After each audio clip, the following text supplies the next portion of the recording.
Je suis navré autant que tu l'es. C'était la seule option pour te garder en vie. Si on ne te nommait pas, j'en serais devenu Premier ministre au prix de ta vie.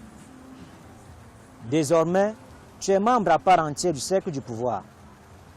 J'étais plus jeune que toi quand j'y suis entré.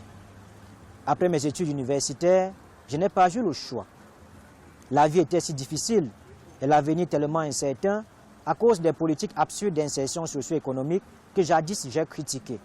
Achat de concours par-ci, parrainage par-là, adhésion à des cercles vicieux.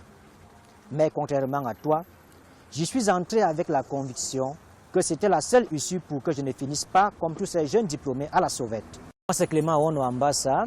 Je suis écrivain dramaturge depuis 2009. J'ai à mon actif 3 pièces de théâtre. Du Rio La Route, publié en 2009. La collation et Au Palais, publié en 2014.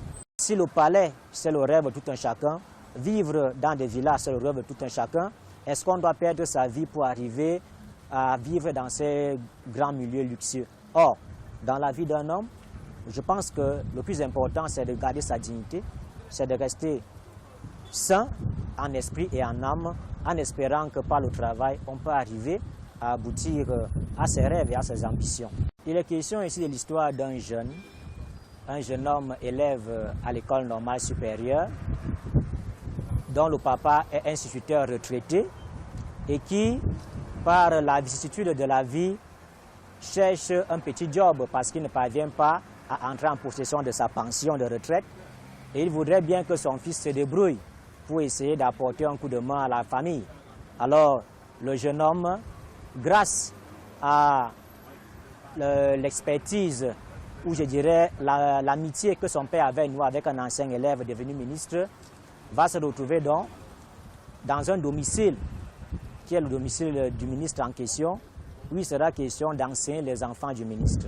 Donc il sera appelé à être répétiteur des enfants du ministre et par la suite le ministre va l'entraîner dans une loge. Et le ministre en question, à la fin de l'intrigue, se retrouve en train d'aller en prison parce que pour devenir riche, il a été obligé de vendre ses enfants. D'abord leur intelligence, ensuite il les a tués parce qu'il fallait bien qu'ils soient nommés Premier ministre. Comme tout auteur, on a toujours des projets. Après avoir écrit 1 livre, 2 livres et 3 livres, on est toujours en train de penser à autre chose. Donc d'ici les jours à venir, nous serons en train de parler d'un nouvel ouvrage dont je préfère taire le titre, puisque le plus souvent, on a affaire à du déjà entendu. Il vaut mieux garder secret le titre de l'ouvrage, mais Clément Ono Ambassa revient très bientôt avec une nouvelle publication.